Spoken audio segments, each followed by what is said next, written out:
నేరస్తులకు చెమటలు పట్టేలా చేసిన ఓ మహిళ ఎస్పీని ఒక చీరల దుకాణదారుడి కారణంగా పోలీసులు అరెస్టు చేశారంటే మీరు నమ్ముతారా?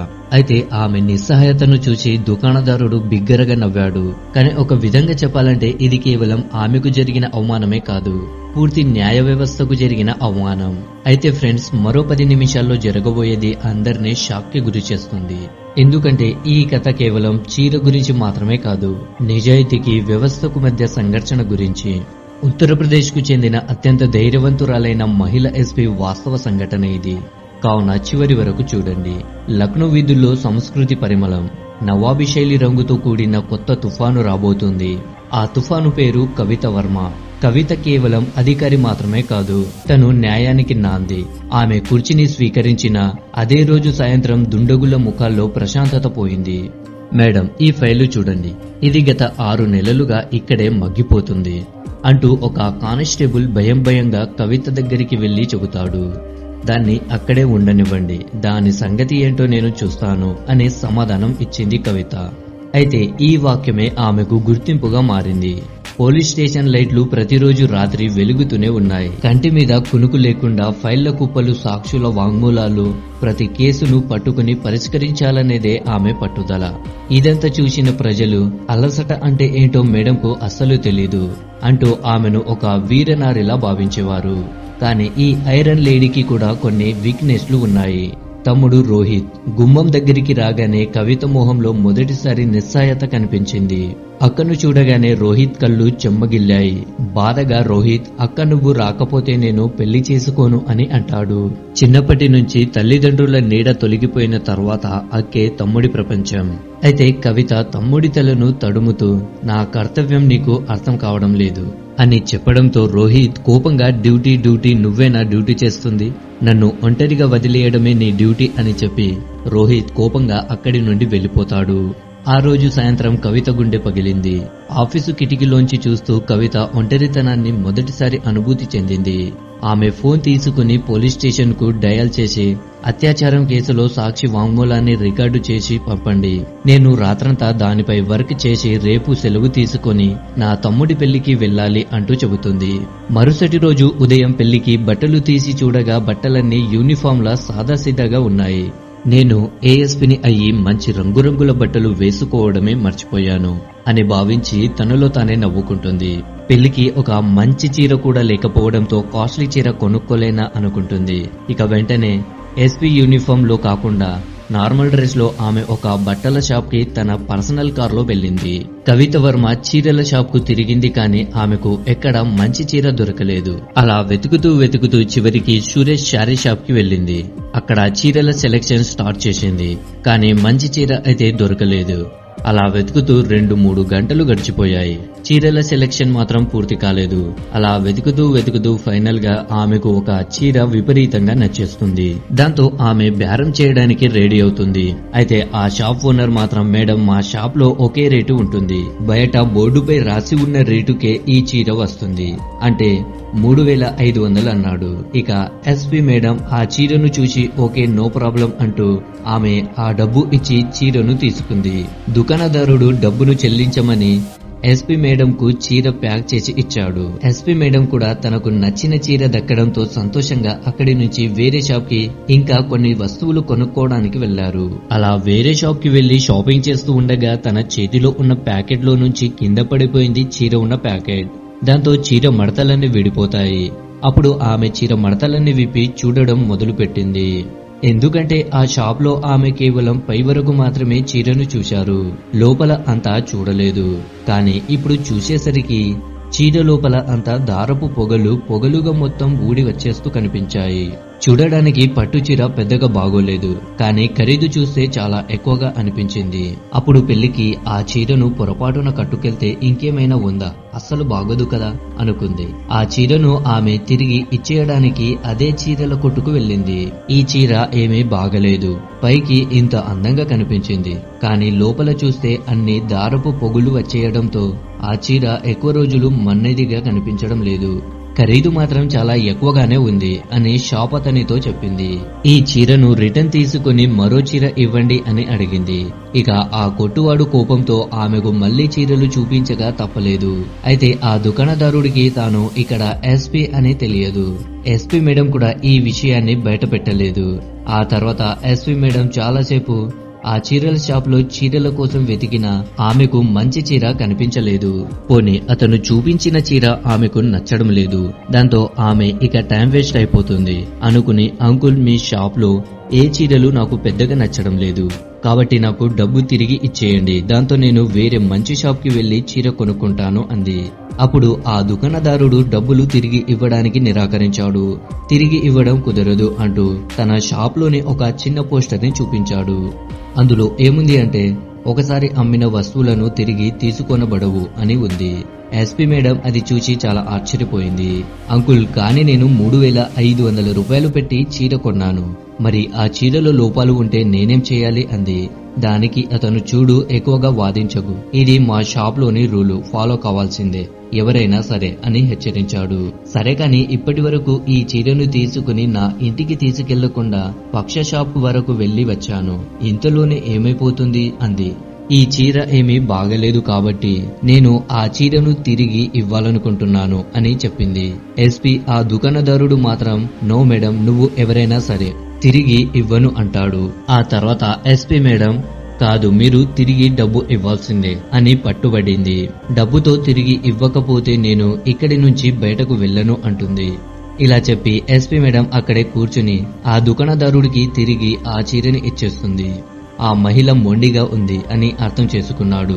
దుకాణదారుడు అలాగే కూర్చుండి, నేను పోలీసులకు కాల్ చేస్తాను, వాళ్ళు వచ్చి మిమ్మల్ని బెదిరిస్తే కానీ మీకు అర్థం కాదు అంటూ అతను నిజంగానే పోలీసులకు ఫోన్ చేసి విషయం మొత్తాన్ని చెప్తాడు. ఆ తర్వాత ఎస్పీ మేడం పోలీసులు వస్తే తనని గుర్తుపట్టేస్తారు. ఇక విషయం అక్కడితో సాల్వ్ అయిపోతుంది. తిరిగి నా డబ్బు నాకు వచ్చేస్తుంది అనుకుంది. కానీ అతను ఇలానే ఎంతో మందిని మోసం చేస్తూనే ఉంటాడు కదా అని కూడా అనుకుంటుంది. అయితే ఒకవేళ అక్కడికి పోలీసులు వస్తే ఎలా ప్రవర్తిస్తారో చూడాలి అనుకుంటుంది. కానీ తాను ఎస్పీ అన్న విషయాన్ని ఎక్కడ పోలీసులు గుర్తించకుండా ఉండేలా జాగ్రత్త పడింది. అనుకున్నట్టుగానే కాసేపటి తర్వాత పోలీసులు అక్కడికి వచ్చి దుకాణదారుడు వారిని పక్కకు తీసుకెళ్లి మాట్లాడి లంచం ఇచ్చాడు. లంచం తీసుకుని న్యాయం కోసం కూర్చున్న ఆ ఎస్పీని తిట్టడం మొదలుపెట్టాడు. పోలీసు అతను ఆ మహిళను తిట్టడం మొదలుపెట్టాడు.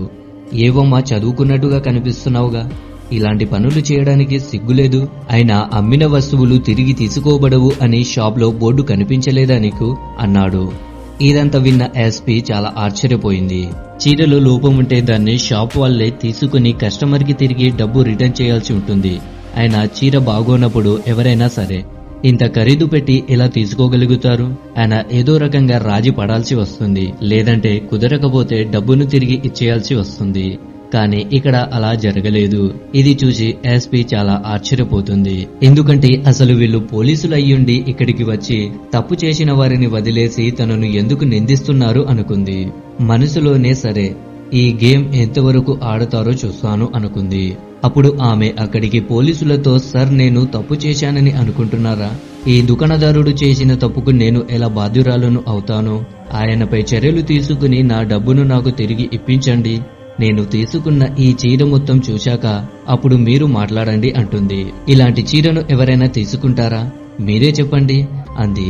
సార్, నేను చీరను వారికి బాగా చూపించాను. ఆమె చీరను బేరమాడి దానికి ఆ మొత్తం డబ్బులు చెల్లించి ఇక్కడి నుంచి వెళ్లిపోయి తిరిగి వచ్చి మళ్లీ ఆమె చీర మార్చండి అని అడుగుతోంది అంటూ గట్టిగా అరుస్తూ చెప్తున్నాడు. ఇది వింటున్న ఎస్పీకి కోపం తన్నుకొచ్చింది. దాంతో ఆమె ఆ పోలీసులతో ఇలా చెప్పింది, చూడండి, ఈ షాప్ ఇచ్చిన బ్యాగ్ ఇందులోనే చీర పెట్టి ఇచ్చాను. నేను పక్కనే ఉన్న షాప్ కి మాత్రమే వెళ్లి తిరిగి వచ్చి చీర రిటర్న్ చేస్తాను అని చెప్పాను. నమ్మకం కుదరకపోతే పక్క షాప్ లో ఉన్న సీసీటీవీ ఫుటేజ్ చూడండి అంది. ఆమె, అయినా మీరు దుకాణదారుడు చెప్పినట్టు చేయడమేంటి అని కూడా అడిగింది. దానికి కోపంతో, ముందు మిమ్మల్ని అరెస్టు చేయాలి అన్నాడు పోలీస్. ఇది విన్న ఎస్పీ ఫుల్ ఫైర్ అయ్యింది. సరే సార్, మీ ఇష్టం, మీరు ఈ విషయం నిజమని నమ్మితే మీరు నన్ను జైల్లో పెట్టండి అంది. ఆ పోలీస్ ఆమెను జీబులో కూర్చోబెట్టబోయాడు.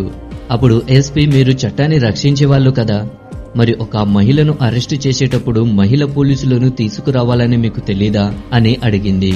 అది విన్న ఆ పోలీసుకు చిరాకు వచ్చింది. ఈ మొత్తం ఘటనతో వచ్చేపోయే వాళ్ళంతా ఆగి అక్కడ ఏం జరుగుతుంది అంటూ చూడడం మొదలుపెట్టారు. దాంతో అక్కడ ఒక చిన్న గుంపు తయారైంది. వెంటనే అతను ఫోన్ చేసి ఒక లేడీ కానిస్టేబుల్ ని పిలిచాడు. మహిళా కానిస్టేబుల్ అక్కడికి రాగానే ఎస్పీని పట్టుకొని జీబులో కూర్చోబెట్టారు. పోలీసులు కావడంతో అక్కడ జనాలు ఎవరు కూడా ధైర్యం చేసి మాట్లాడలేకపోయారు.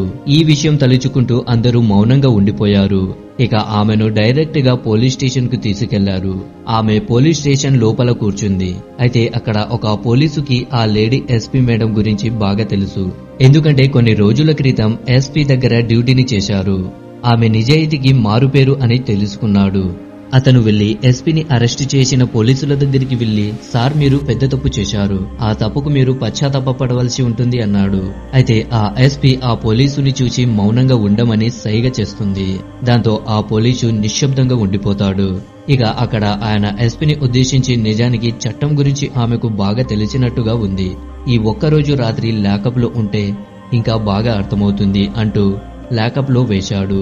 అప్పుడు ఆమె రాత్రిపూట ఒక మహిళను లాకప్ లో బంధించడం చట్ట విరుద్ధం అని చెప్పింది. దాంతో ఆ పోలీసులకు మరింత కోపం వచ్చింది. ఎక్కువ మాట్లాడితే మహిళా కానిస్టేబుల్ ని పంపించి మీకు బడిత పూజ చేయాల్సి వస్తుంది అన్నాడు. సరే ధైర్యం ఉంటే కొట్టించండి చూస్తాను అని ఆమె అనేసరికి అతనికి ఇంకా కోపం పెరిగిపోయింది. దాంతో అతను ఆవేశంగా ఒక మహిళా కానిస్టేబుల్ ని ఆ లాకప్ లోకి వెళ్లి చితక్క కొట్టమని చెప్పాడు. దాంతో ఆమె లాకప్ లోకి వెళ్ళింది. ఆ వెంటనే ఎస్పీ ఆమె మీద గట్టిగా అరిచింది. తన ఐడి కార్డు తీసి చూపించేసరికి ఆమె షాక్ అయిపోతుంది. ఎస్పీ మేడం అని తెలుసుకున్న పోలీస్ సెల్యూట్ చేసింది. ఇదంతా చూసిన ఆ పోలీసు ఒక్కసారిగా అయోమయానికి గురయ్యాడు. ఆ మహిళా కానిస్టేబుల్ లాకప్ డోర్ తెరవడంతో ఎస్పీ మేడం బయటకు వచ్చి పోలీసుల్ని బెదిరించడం మొదలు పెడుతుంది. ఈ జిల్లాకు వచ్చిన కొత్త ఎస్పీ కావచ్చు అని అర్థం చేసుకున్నారు. దాంతో ఆ పోలీస్ మొత్తం చెమటతో తడిచిపోయాడు. ఇదంతా చూసిన వెంటనే ఆయన మేడం కాళ్ళు పట్టుకొని సారీ చెప్పడం మొదలు పెడతాడు. మేడం నన్ను క్షమించండి, నేను పెద్ద తప్పు చేశాను, ఇలాంటివి మళ్లీ జరగవు అన్నాడు. మీరు తప్పు చేయలేదు, లంచం ఇచ్చినందుకు నిజాయితీగా పనిచేశారు అని చెప్పింది పోలీస్ ఎస్పీ. అయితే మీ నిజాయితీ లంచగొండితనం పెంచేదిగా ఉంది తప్ప తగ్గించేదిగా లేదు అని కూడా చెప్పింది. ఇది విన్న ఆ పోలీసు మరింత సిగ్గుతో తెగ ఫీల్ అయిపోయాడు. సారీ చెప్పడం మొదలు పెట్టాడు. కానీ ఆ మహిళా ఇన్స్పెక్టర్ మాత్రం మీరు తప్పు చేయలేదు, నేరం మాత్రమే చేశారు, దానికి తప్పకుండా శిక్ష పడుతుంది అని చెప్పింది. ఈ విషయం మీద ఎస్పీ అక్కడి నుంచి కొంతమంది ఉన్నత అధికారులకు ఫోన్ చేసి పిలిపించి మొత్తం విషయం చెప్పి చర్యలు తీసుకోవాలి అని చెప్పింది. కేసు ఫైల్ చేద్దాం మేడం, కానీ ఆధారాలు కావాలి అన్నారు పై అధికారులు. ఎస్పీ ఆలోచించడం మొదలు పెడుతుంది. ఆ తర్వాతే ఆమె ఆ దుకాణంలో ఏర్పాటు చేసిన సీసీటీవీ గురించి తెలుసుకుంటుంది. దాంతో ఎస్పీ అక్కడి నుంచి ఆ పోలీసులతో కలిసి షాప్ కి వెళ్లి అక్కడ తన ఐడి కార్డును చూపించింది. అయితే ఆమె ఎస్పీ అని తెలుసుకున్న దుకాణదారుడు వణుకుతూ చేతులు జోడించి వారికి క్షమాపణలు చెప్పాడు. అతని షాప్ లో కూర్చున్న కొందరు ఇదంతా చూసి చాలా ఆశ్చర్యపోయారు. ఏ తప్పు చేయకపోయినా ఒక మహిళను పోలీసులను పిలిపించి జైలుకు పంపించి ఈ పోలీసులందరికీ ఆమె బాస్ అన్న విషయం అక్కడ ఉన్న అందరికీ అర్థమైపోయింది. తర్వాత ఎస్పీ ఆ దుకాణంలోని సీసీటీవీ ఫుటేజ్ ని రికార్డు తీసుకుని పోలీసులకు ఇచ్చింది. ఈ రికార్డింగ్ ఇచ్చిన తర్వాత మేడం నన్ను క్షమించండి, నేను పెద్ద తప్పు చేశాను అంటూ ఆమె కాళ్ళు పట్టుకున్నాడు దుకాణదారుడు. చూడు అంకుల్, నువ్వు చాలా ముసలివాడివి, నువ్వు నా కాళ్ళు పట్టుకుంటున్నావు, అలా అస్సలు చేయకూడదు అంటుంది. ఎస్పీ ఇక మీదట ఎవరితోనూ ఎటువంటి తప్పు చేయవద్దు, ఎందుకంటే ఇక్కడ మీ వద్దకు ఏ కస్టమర్ వచ్చినా అతను దేవుడితో సమానం. ఈ రోజు తర్వాత మళ్ళీ ఇలా జరుగుతున్నట్టు మీ దుకాణం గురించి నేను ఏదైనా ఫిర్యాదు వింటే కఠిన చర్యలు తీసుకోవాల్సి వస్తుంది. ఆ తర్వాత మిమ్మల్ని ఎవరు రక్షించలేరు, కాబట్టి జాగ్రత్తగా ఉండండి అంటూ ఘాటుగానే వార్నింగ్ ఇచ్చి ఆ సీసీటీవీ ఫుటేజ్ ని తీసుకుని ఆమె పోలీస్ స్టేషన్ కి వెళ్ళింది. పోలీస్ స్టేషన్ కి వెళ్లిన తర్వాత ఆ సాక్ష్యాన్ని ఉన్నతాధికారుల ముందు ఉంచి జీవితంలో ఇలాంటివి జరగకుండా వారిపై చర్యలు తీసుకోమని చెప్పింది. వెంటనే ఆ పోలీసును సస్పెండ్ చేసి కేసు విచారణ పూర్తయ్యాక 3 ఏళ్లు జైలు శిక్ష విధించి జైల్లో పెట్టారు. తర్వాత ఎస్పీకి ఆ దుకాణదారుడు క్షమాపణ చెప్పి డబ్బు తిరిగి ఇచ్చేశాడు. అదే డబ్బుతో మరొక దుకాణంలో కావలసిన వస్త్రాలు కొనుక్కొని తన సోదరుడి పెళ్లికి వెళ్ళింది ఆ ఎస్పీ. అయితే ఆమె లేటుగా రావడంతో కారణమేంటని అడుగుతాడు. దాంతో ఆమె జరిగిన మొత్తం కథ చెప్పింది. ఈ కథ విన్న తర్వాత ఇది రోజువారీ జరిగే విషయమే. ఇక్కడ పోలీసులందరూ ఇలాగే చేస్తారు. కానీ నేను అందరికీ బుద్ధి చెప్పలేను కదా. కానీ నేను పని చేసే చోట నా వంతు నేను తప్పు జరగకుండా చూసుకోవడం నా ధర్మం అని చెప్పింది ఎస్పీ. ఇక ఇద్దరి ముచ్చట్లు అయ్యాక ఎస్పీ సోదరుడి వివాహం ఘనంగా జరిగిపోతుంది. ఇక పెళ్లి కార్యక్రమం ముగిశాక ఆమె డ్యూటీలో చేరింది. ఇక ఆ ఊరిలోనే ఆమె ఎక్కువ కాలం పనిచేస్తుంది అన్న విషయం అక్కడ పోలీసులంతా తెలుసుకున్నారు. దాంతో అక్కడ ఏ పోలీసు అయినా సరే లంచం తీసుకునే ముందు 1కి 100 సార్లు ఆలోచించడం మొదలు పెట్టారు. అలా ఆమె నిజాయితీ గురించి అందరికీ తెలిసింది. మరి ఈ ఎస్పీ గురించి మీరేమనుకుంటున్నారు? కింద కామెంట్ సెక్షన్ లో చెప్పండి. మా ఈ వీడియోని లైక్ చేసి షేర్ చేయడం మాత్రం మర్చిపోవద్దు. Thank you friends, thank you for watching.